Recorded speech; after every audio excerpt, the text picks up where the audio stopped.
मोरे पीछे बरवा लवंगिया के पेड़वा लवंगा चुए लाया धीरात जी।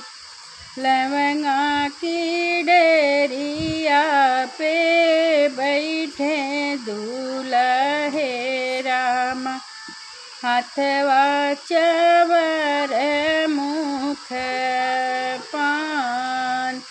लवंगा की डरिया पे बैठे दूल्हे राम हाथवा चवर मुख पान।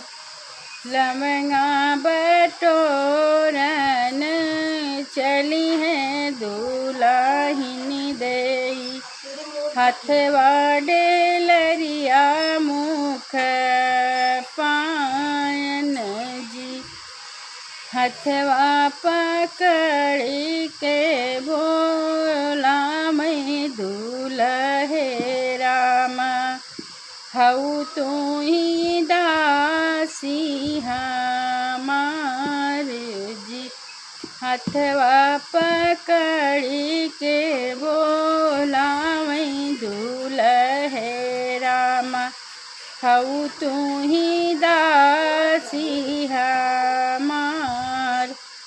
अबही बबैया घर बियहल बाटी कैसे लागी दासी तोहार।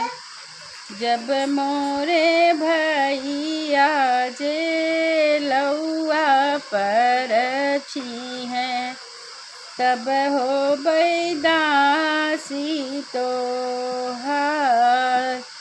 जब मोरे बाबा जे कन्यादान जे करी है तब हो बैदासी तोहार।